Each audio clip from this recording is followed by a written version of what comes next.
Our thoughts are an automatic response.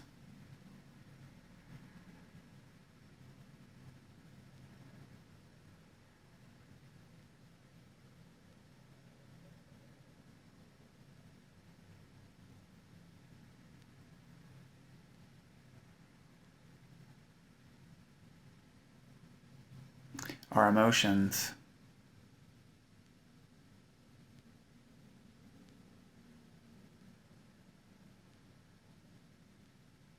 are created by repetitive conclusions.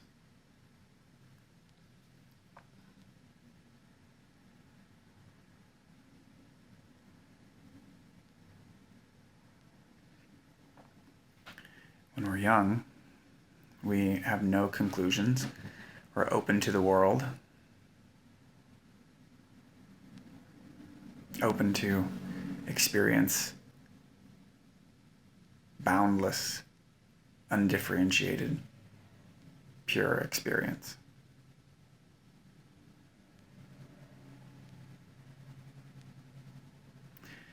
But then, process of development naturally occurs where the infant's mind begins to discriminate, begins to discern differences in its experience.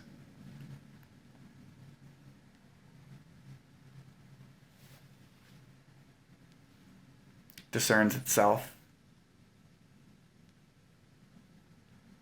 from another, from the world. And this conclusion, self, is repeated many, many, many untold times.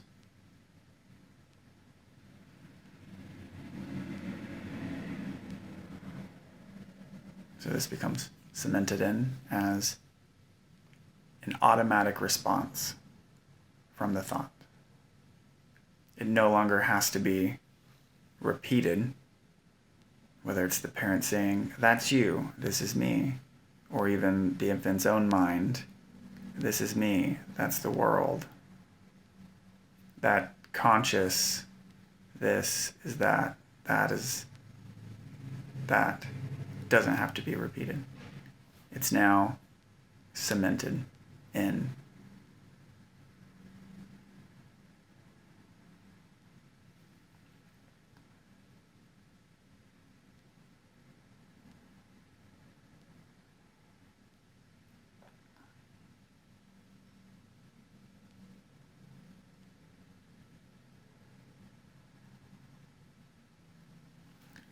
Into the body.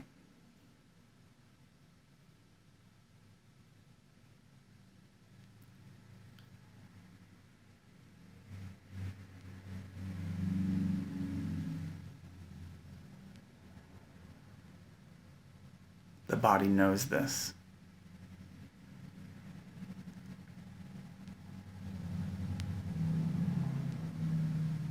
In a similar way that in a traumatic, traumatizing experience,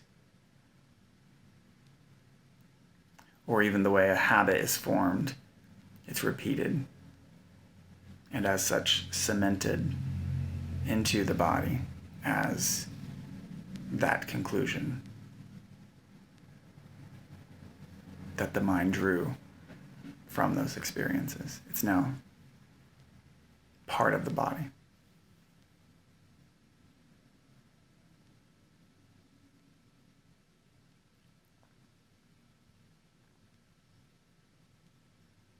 Sometimes that expresses in the form of an emotion, this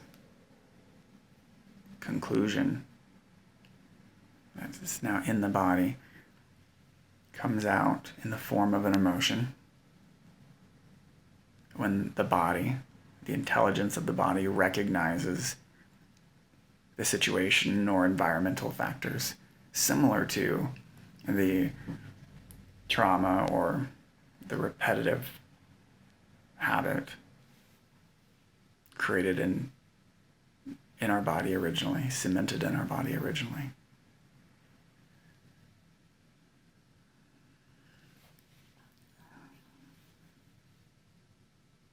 So now our body and or a feeling becomes then a trigger point for the automatic response of thought.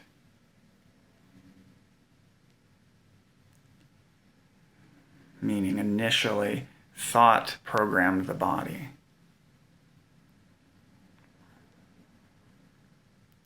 Then after the programming became permanent, cemented, then the body would respond to outer conditions accordingly, according to the programming, the conditioning.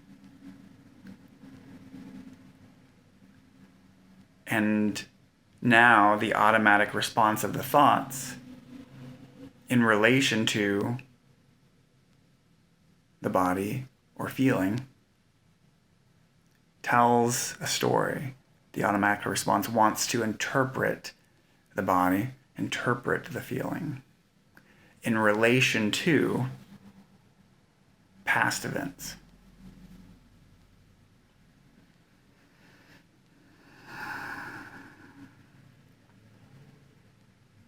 The conclusion that was drawn from past events. The conclusion thought drew from past events. In fact, if it wasn't for those conclusions that thought had come to, which cemented into the body, if it wasn't for those cemented conclusions now expressing as emotions, the next time a similar situation arose, we very well might not even notice it. Thought might not even notice it. The automatic response of thought might not even occur if it wasn't for the emotion, which is strongly associated with the thought interpretation that thought automatically responds with. We might not even notice that.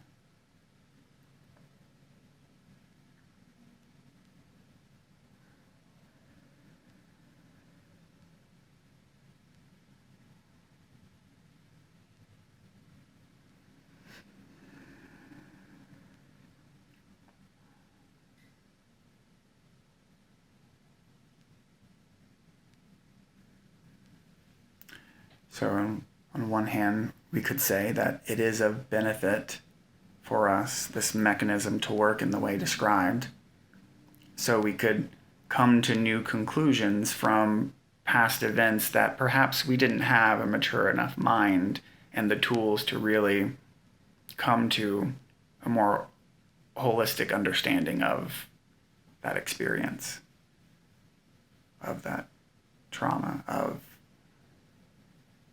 the habit.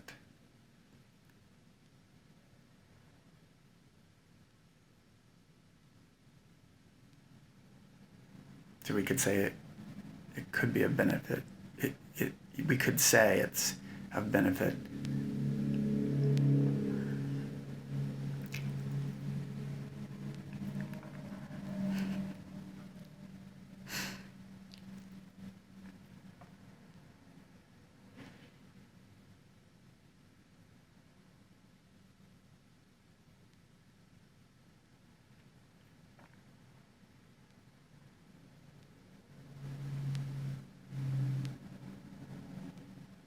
But it doesn't really matter.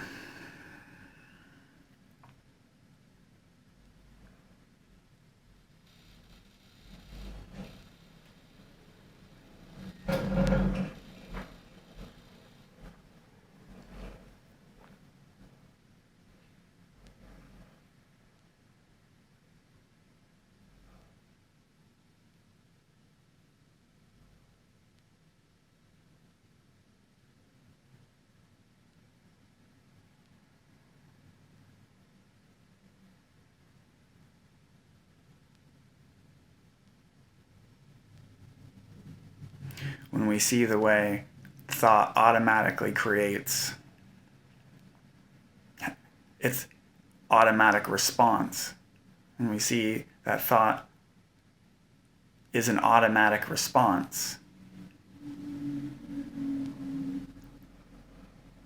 to conditions in the present with environmental situation, the body itself, emotion, thought is an automatic response. When we see that, then really the benefit from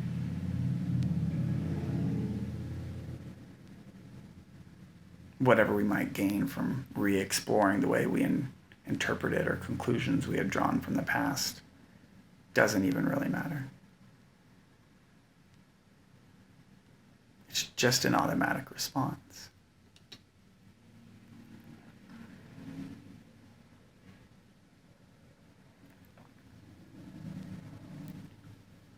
Just an automatic result of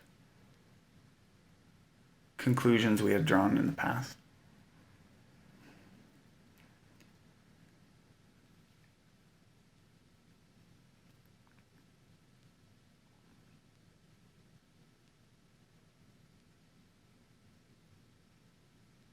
Perhaps it could be considered at one level.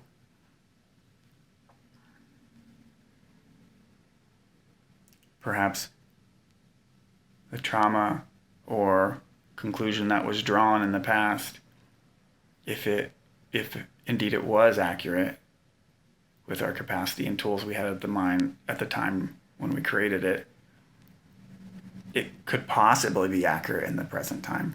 So you could say it's worth a consideration. But when we see that thought, when we see the way thought is an automatic response to the past, then in the majority of instances, it would be irrelevant to the present.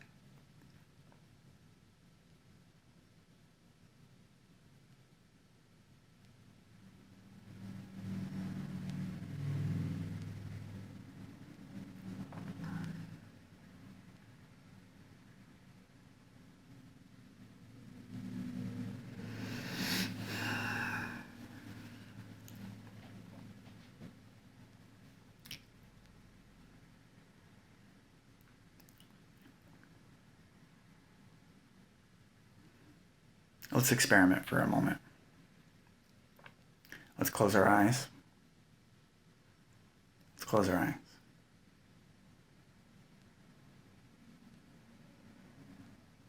And bring your attention to the body.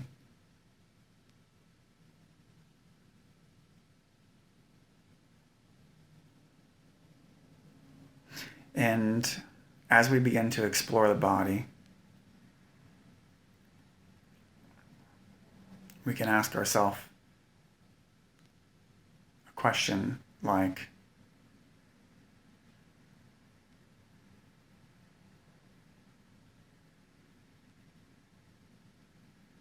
does the body have a size?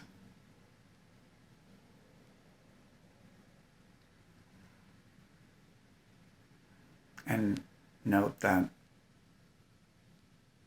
any response from thought would be automatic as a result of what has concluded in the past. And so we won't be using thought to explore what our experience is in the present.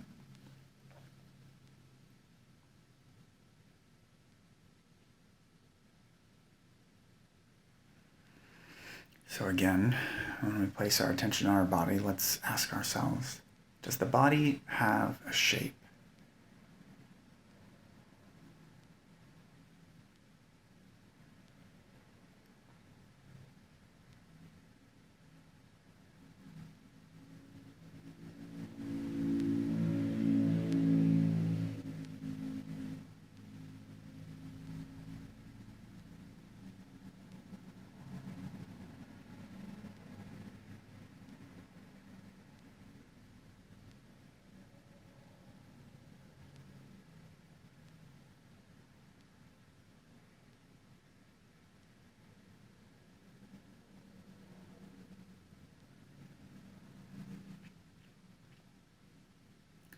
Continuing to recognize what thought offers us as an automatic response from the past. So we won't be referring to thought, to images, to memory. We will only be referring to the present.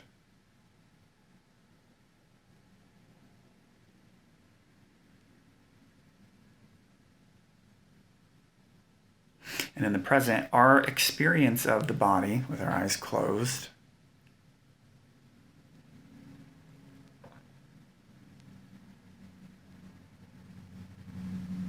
is a sensation. Our experience of the body with our eyes closed is a sensation.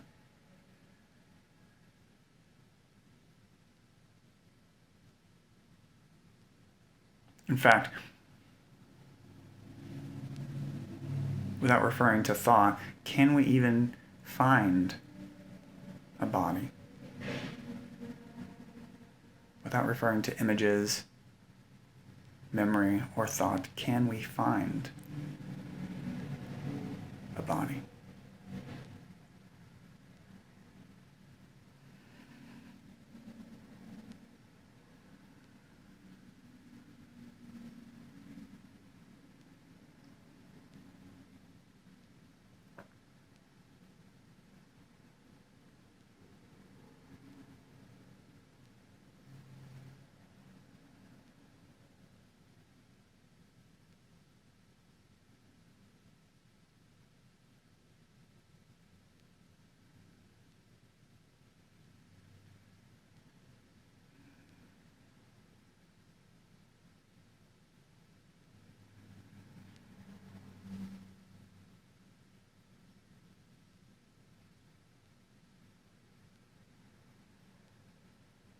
Without referring to thought, images, or memory,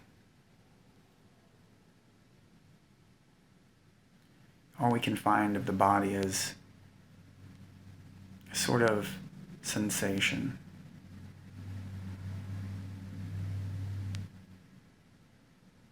Or a kind of intensity.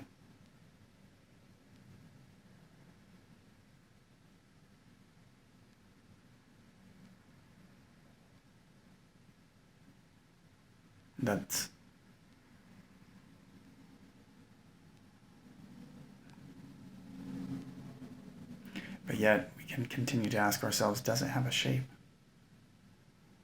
Without referring to thought, does this sort of sensation, intensity have a shape?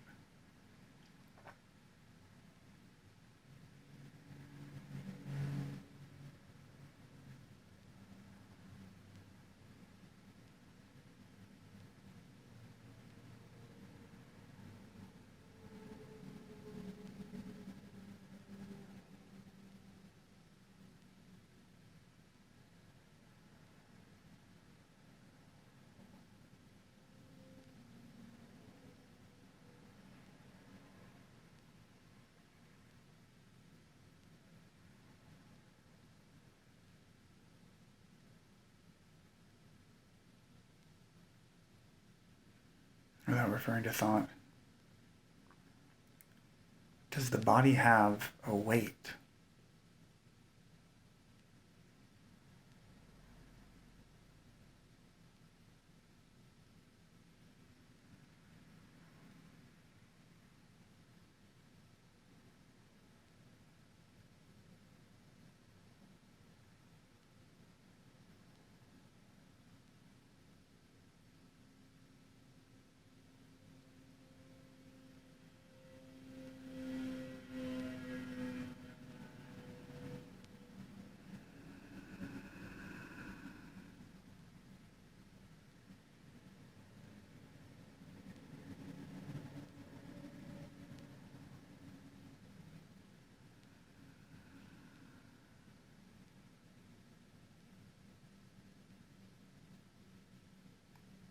If we're not referring to thought, what we would normally consider weight is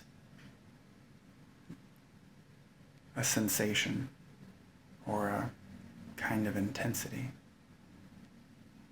But does that intensity feel any different than the intensity or sensation that we might call our eyes, or our nose, or our mouth?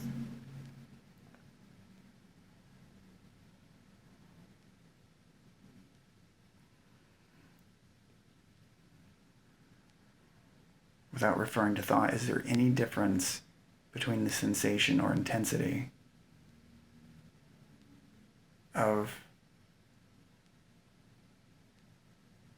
our legs on the chair compared to our eyes, nose, or mouth?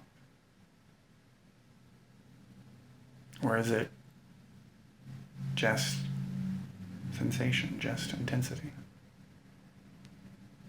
without referring to thought?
Without referring to thought, can you tell if the body is healthy or sick?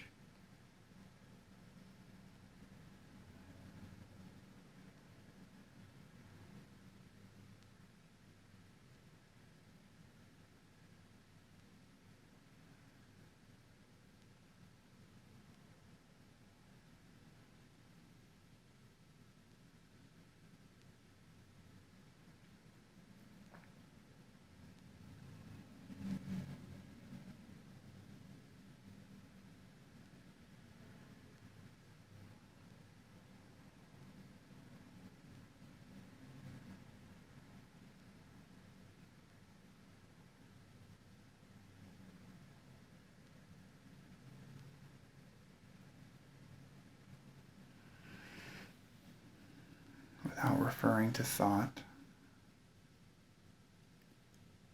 can you tell the body's age? Does the body have an age?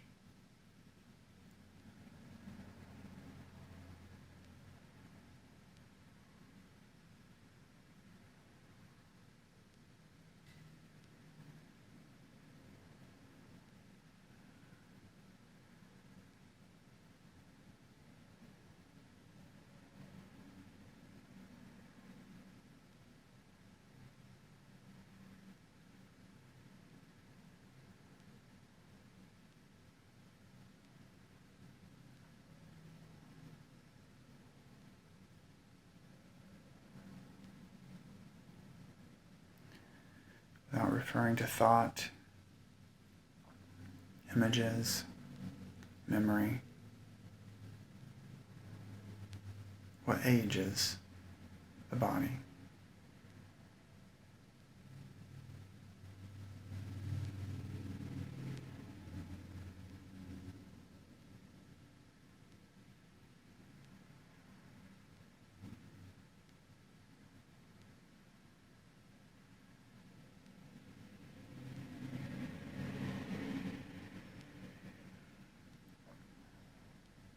Does the body have a gender?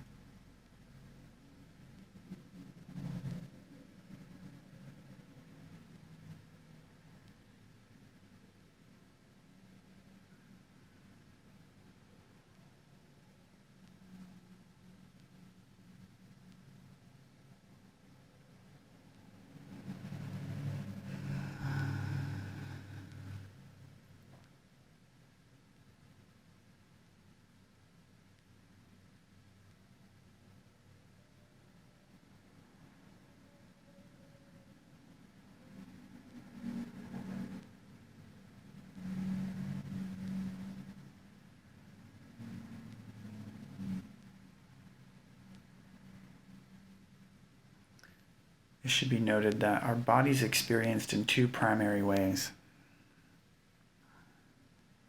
One of them is when our eyes are open, we can see the body. So through our senses. And the other one is when our eyes are closed.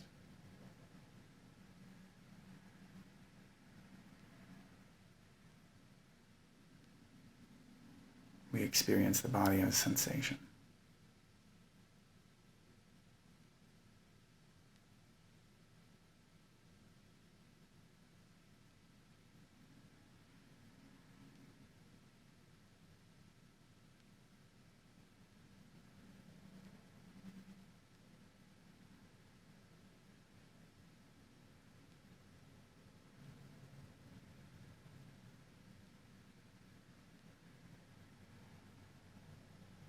So without referring to thought,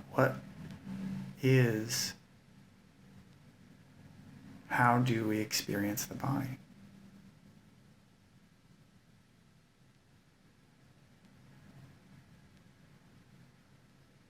Is there anything other than sensation when we look for the body? With our eyes closed, without referring to thought.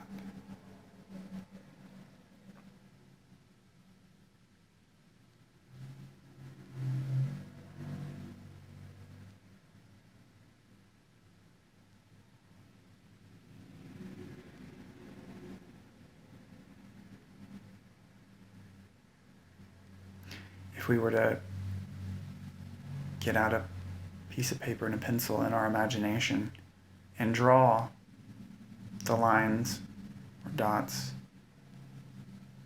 that would give the body a shape, what would it look like?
Now imagine,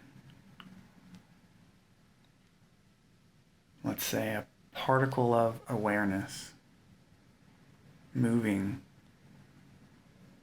in and out and through the sensation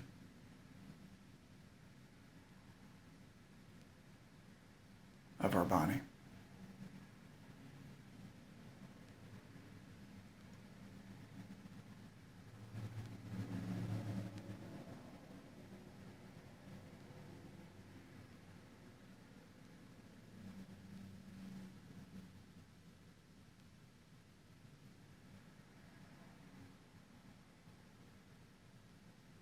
without using thought, without using images or memory.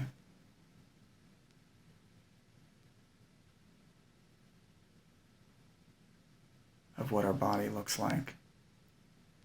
Just move this particle of awareness in and out and through the sensation.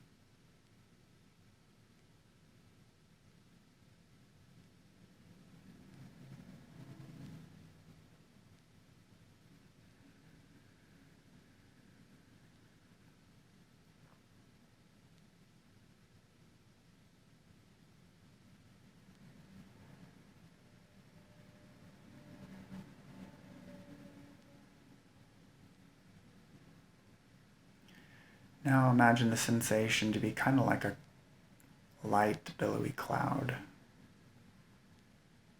And imagine the particle of awareness to be a bird.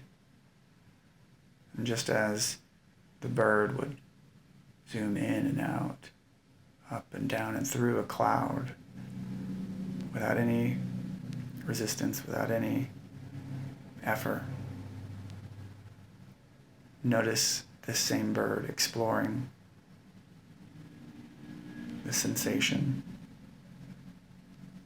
of your body.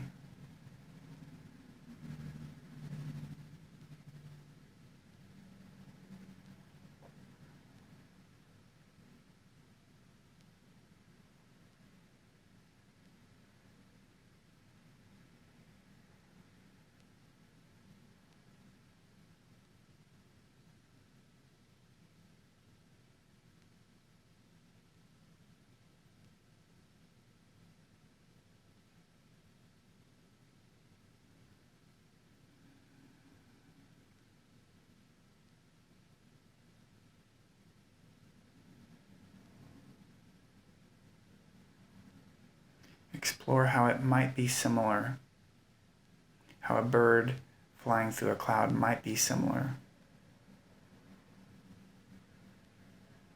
to a bird flying through the sensations that you notice.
Now that we've slowed thought's automatic response time down,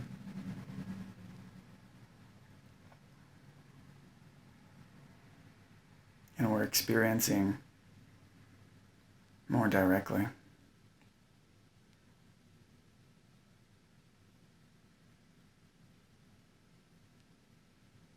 without using thought, what is this substance that we're calling sensation?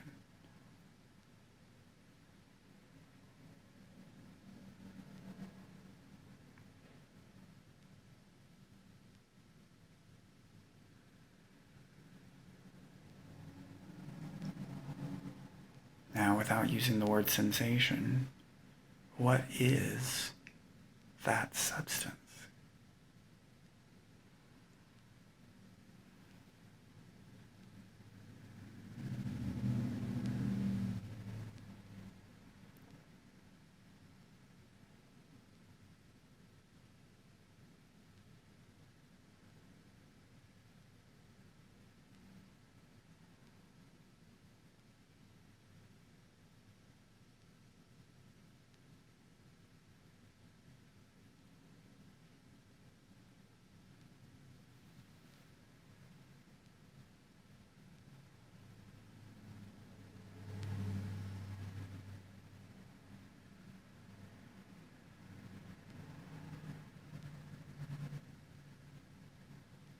Perhaps if we were to put a word on this substance,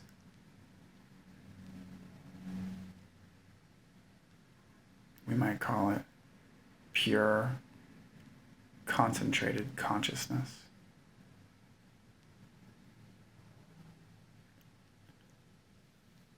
Pure, concentrated consciousness prior to it filtering through the senses and us experiencing it as form, prior to the filtering of it through mind and us experiencing it through name. This pure, concentrated consciousness in its most pure form, consciousness in its most pure form,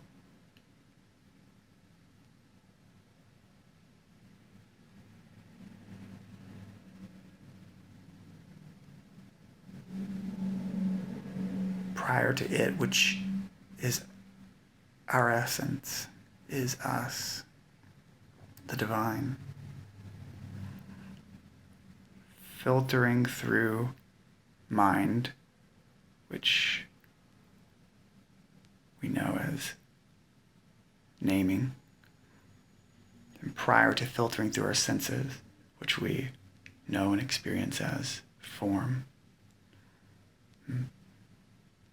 thought, and body, name, and form.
What we were calling sensation, that substance, is our body prior to being filtered through our senses, prior to becoming form.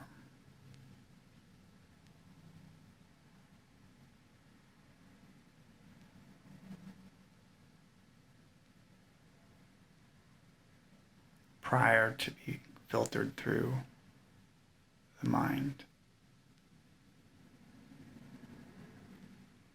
prior to it being hooked to the concept of a body.